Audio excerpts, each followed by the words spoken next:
Así vivimos.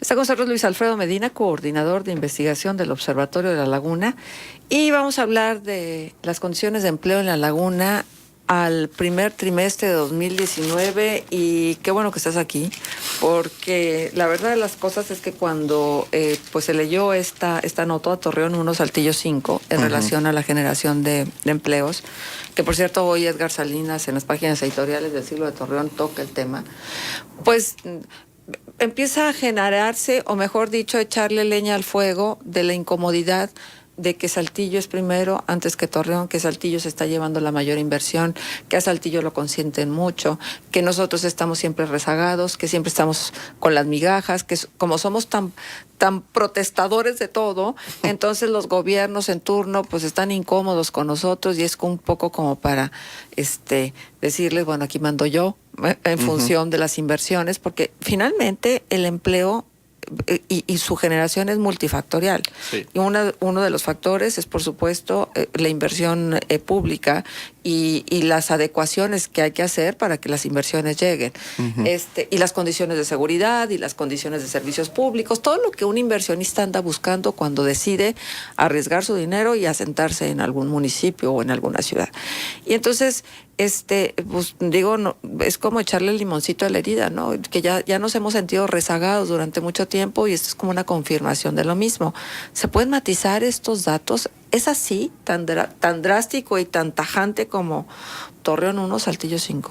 Bueno, esta medición que se hizo fue por subdelegaciones del Seguro Social, que incluyen al municipio de Francisco y Madero, Matamoros, Viesca, todo lo que es la Laguna de Coahuila y la Laguna de Durango, si mal no tengo entendido, pero pues en cierta parte es válido este análisis porque estamos hablando de una región como tal, ¿no? De una región con muchas desigualdades.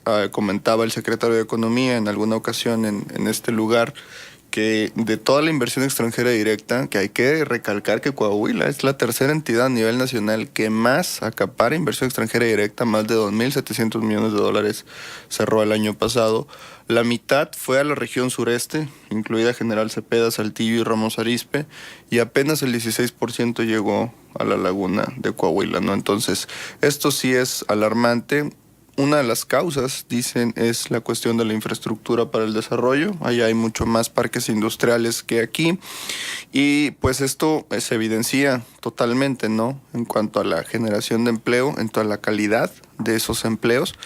En asegurados, Torreón tiene más asegurados que Saltillo. Eso es algo que hay que recalcarlo también, pero como región sí nos ganan por mucho, y en productividad hay que recalcar también la mitad del PIB de Coahuila lo generan Ramos Arizpe y Saltillo, y apenas el 24% del Producto Interno Bruto de Coahuila se genera en Torreón. Pero entonces estamos hablando ya de calidad de empleo. Estamos hablando de productividad, o sea, cuánto le aporta cada ciudad al PIB estatal. Y en cuanto a calidad del empleo, por ejemplo, si en la Laguna uno de cada dos asegurados gana entre 1 y 2 salarios mínimos, en la zona metropolitana de Saltillo estamos hablando de 1 de cada 4, ¿no? Mientras aquí el 52% aproximadamente de los asegurados gana de 1 a 2 salarios mínimos, allá es el 25%. Sí, pero vivir en Saltillo en este momento es mucho más caro que vivir en Torreón. Sí, porque los ingresos son por mucho superiores a la Laguna. Exactamente, pero esto entonces no desacredita el dato. No desacredita el dato. Es un análisis que se hace por regiones, subdelegaciones, que es muy interesante, y pues bueno, que viene a confirmar los datos que nosotros estamos mostrando el día de hoy, ¿no? Que en la Laguna hay un desempleo que vuelve a repuntar, que estamos hablando de un número histórico de bajos salarios, y pues bueno, sobre todo el tema de las condiciones críticas de trabajo, que ahorita lo mencionabas, Juan, que sigue pegándole muy duro a la Laguna, ¿no?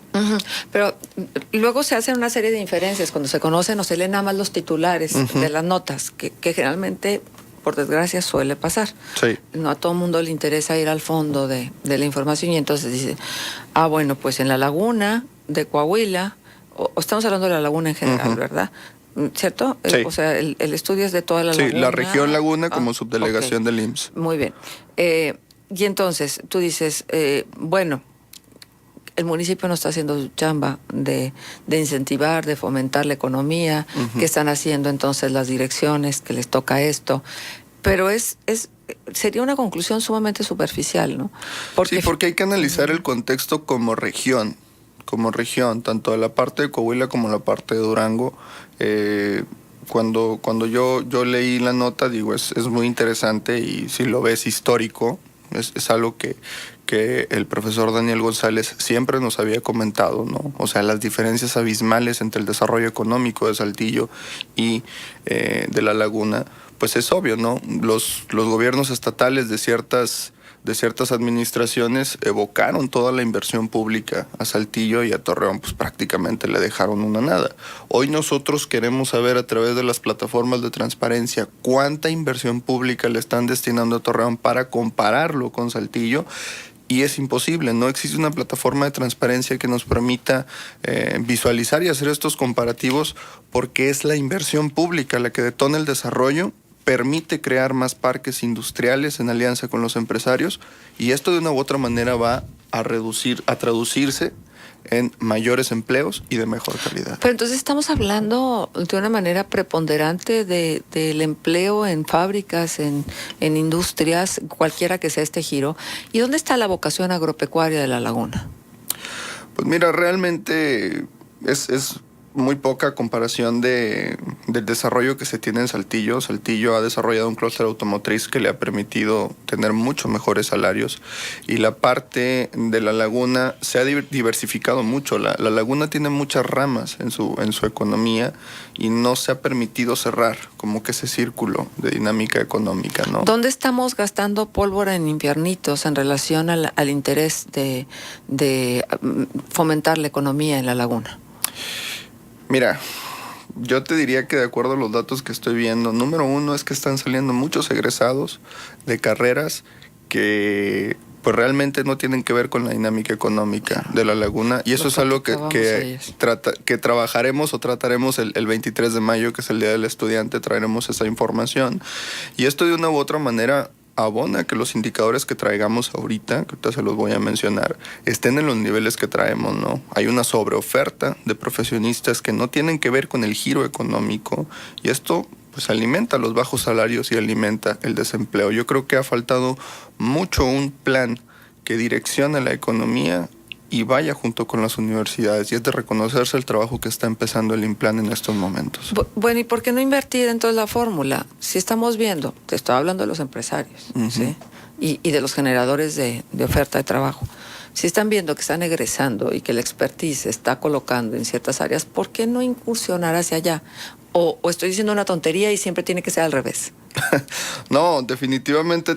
Bueno, es que por ejemplo, es impresionante cómo Querétaro lleva creciendo tantos trimestres en su economía y ya no hay ingenieros en el mercado laboral, ¿no? Porque pues, los chavos están estudiando una profesión ad hoc al dinamismo económico de la región, sí, ¿no? O sea, no puede ser al revés, la fórmula no puede ser al revés. Sí, no puede ser al revés. Entonces aquí lo que nosotros estamos viendo es que los chavos están saliendo de las universidades, hay muchas universidades aquí en la laguna, y están yéndose a otro lado, ¿no? Y esto nos costó a nosotros. Pero te voy a decir una cosa, creo que la revisión tendría que estar desde la calidad de esas universidades. Sí. Porque tener un título universitario tampoco quiere decir absolutamente nada. Definitivamente. Y esta facilidad con la que se les han dado, otorgado, pues no digo concesiones, pero permisos para operar a muchas universidades particulares de bajo costo, creo que no es nada bueno para el mercado de trabajo, porque además la expectativa se coloca en otro lado, porque esa persona que está pagando a lo mejor una cuota baja, de todos modos para ella representa un sacrificio y quisiera que le redituara a corto plazo.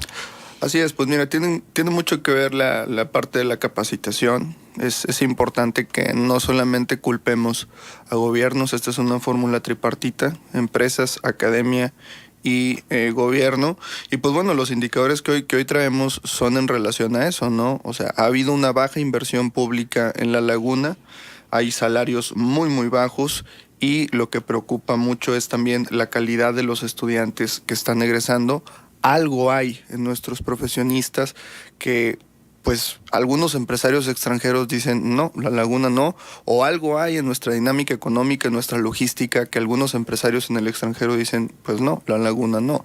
Mira, pero un gobernador decía que era por las noticias alarmistas que luego se publicaban, ¿no? En función, por ejemplo, del agua o en función de la violencia. Seguridad, pero pues Sí. bueno, ya el problema de la seguridad como tal, digo, sigue siendo preocupante, pero ya no alarmante. Lo que sí es alarmante es que la laguna hoy ocupa el 5º lugar a nivel nacional de desempleo y no salimos de ese ranking. Desde octubre que nosotros lanzamos la publicación de empleo, lo hemos venido señalando. Dentro de las zonas metropolitanas, la laguna ha venido ocupando el 5º lugar a nivel nacional en desempleo. Al cierre del 2018, cerramos con una tasa del 3.8% en desempleo, y para inicios del 2019, el arranque del año, tenemos 4.7% de la población económicamente activa desocupada. Hablamos de 25,307 laguneros que están desempleados, principalmente jóvenes que tienen estudios técnicos y profesionistas y que tienen de 6 a 1 año buscando trabajo y no pueden colocarse. Y en el caso de Gómez Palacio, ayer me llamó la atención esta declaración del director de Fomento Económico, Miguel Martínez, que dijo que los datos, hay una gran diferencia que existe entre los números del Seguro Social y del Ayuntamiento de Gómez Palacio en cuanto a la creación de empleos, porque decía que en 2018 el Seguro Social reportó 2,231 plazas, cuando en realidad se crearon más de 7,600, es decir, el triple de lo que informaba el seguro, y recordó que el primer año de la administración se generaron más de 4,120 puestos de trabajo y en el tercero se espera cerrar con 9,000. Y el argumento que daba el director de Fomento Económico es porque algunas empresas registran a sus trabajadores donde tienen sus oficinas principales. ¿Es correcto eso? Así es, sí pasa, sobre todo en Durango, hemos encontrado mucho eso, que pues ciertas empresas al tener al ser estas filiales de su matriz, pues lógicamente aseguran a esta gente en aquellos lados. Pero bueno, lo que sí nosotros debemos de recalcar, tanto los analistas que han sacado esta información como desde el observatorio, es que son las fuentes oficiales. Ajá. O sea, los datos del Seguro Social es la información que nosotros tenemos a la mano. Y pues bueno, sí hay que reconocer que en la laguna la situación es diferente. Aunque vivamos en una misma región, aunque estemos en un mismo lugar de convergencia y con un dinamismo económico, vamos a llamarlo así, similar, pues mira, al primer trimestre en Torreón se generaron 1,889 empleos. En Matamoros se perdieron 77 empleos. En Gómez Palacio se generaron 1,730 empleos. En Lerdo se perdieron 46 empleos. Y a pesar de que somos una misma región, tenemos problemáticas muy distintas, ¿no? Entonces, mientras Torreón y Gómez Palacio están generando empleos de una manera quizás no expansiva, pero sí, consecuente, Lerdo y Matamoros están mostrando caída en el empleo y eso es lo que de una u otra manera le está pegando a los indicadores como zona metropolitana. Pero aun cuando son cifras oficiales, como tú lo dices, o sea, cifras de instituciones oficiales como el Seguro Social, pudiera ser una información sesgada e incluso imprecisa, ¿no? Digo, si tomamos en consideración las declaraciones del director de Fomento Económico, porque te dicen, es que en Gómez Palacio se crearon tantos empleos, pero en realidad se creó el triple. Lo que pasa es que la sede donde se crearon esos empleos no está en Gómez Palacio. Uh-huh. Sin embargo, esos trabajadores están recibiendo los servicios del Seguro Social de Gómez Palacio, no de donde es esa empresa. Entonces esto trae como consecuencia otro problema, ¿no? Saturación de clínicas, saturación de medicamentos, y a eso súmale que no están pagando los impuestos correspondientes, como el impuesto sobre nómina en Durango. Claro, pero ¿hay algún obstáculo para hacerlo de esa manera? ¿La ley se los impide? Creo que no. La verdad desconozco, pero es algo que pasa en todo el país y que le pega mucho sobre todo a las finanzas públicas. Tal vez habría que pedirle a los legisladores que revisaran el tema. Definitivamente, y pues bueno, mira, algo que nosotros siempre hemos dicho es eso, ¿no? Que las autoridades deben de trabajar por sacar lo mejor de los laguneros. Y pues bueno, lo que nosotros siempre hemos dicho es que es una región que sí es muy productiva, que sí es muy trabajadora. Digo, si nos midiéramos con otras entidades federativas, el PIB como tal de la zona metropolitana de La Laguna, tendríamos el lugar número 19, por encima de Yucatán, por encima de Aguascalientes, por encima de Durango. Es una región bastante productiva. Sin embargo, en la cuestión de los salarios, pues ahí es donde seguimos quebrados, ¿no? Prácticamente el 46.7% de la población está ganando entre 1 y 2 salarios mínimos. 46.7%. El 46.7%. Al cuarto trimestre del 2018, esta cifra era del 42.8%. Es decir, o sea, ha aumentado. Aumentó. En diciembre había 217.561 familias que vivían con un ingreso de entre 3,000 y 6,000 pesos. Y estamos mensuales. hablando de qué clase de pobreza entonces. Bueno, aquí estamos hablando de una clase media baja que en lugar de O sea, ni subir siquiera a la pobreza. clase media, está cayendo cada vez más en la bueno, clase yo baja. sé que hay una serie de factores y que es imposible pensar que podemos hacer un análisis a partir de este dato, que tendríamos que cruzarlos con otros. Pero, ¿quién vive con 3,000 pesos? O sea, ¿es clase media, baja? ¿Alguien que vive con 3,000 pesos? Alguien que No vive sé. con 3,000 pesos, estamos hablando de clase baja, es decir, hasta un salario mínimo. Y cuando estamos hablando que llegan a 6,000 pesos, es una clase media baja, porque es prácticamente la mitad de los laguneros. Y aquí hay otro dato que me parece muy interesante compartirles, que es el de laguneros que trabajan en condiciones críticas. Ahí sí estaríamos hablando de laguneros que están ganando como tope un salario mínimo, que están trabajando extensas jornadas a la semana y que tienen que sobrevivir con esos 3,000 pesos diarios, que son 64,228 laguneros. El 12% de la población económicamente activa ocupada está en condiciones críticas de trabajo. Pero Luis Alfredo, o sea, seamos realistas, con 6,000 pesos. O sea, una familia, o sea, que viva de lo que gana la cabeza de familia, el hombre, ¿cómo te mantienes con 6,000 pesos? Son muchísimas carencias. Entonces eso también es medio engañoso. O sea, ¿cómo va media baja? O sea, es que ya está rayando en el límite de la pobreza. Definitivamente, y lo que comentaba Axel, ¿no? Antes de mi participación, esta situación tan difícil que los precios siguen subiendo y pues prácticamente Claro. los salarios siguen manteniéndose en términos reales Bien. iguales. Luis Alfredo, pues muchísimas gracias. No son buenas noticias, por supuesto, no nos gustan, pero son parte de nuestra realidad y tenemos que aceptarla, conocerla y trabajarla Así para es. poder modificarla. Muchísimas gracias, Luis Alfredo. Gracias a Siempre un gusto ustedes. tenerte acá.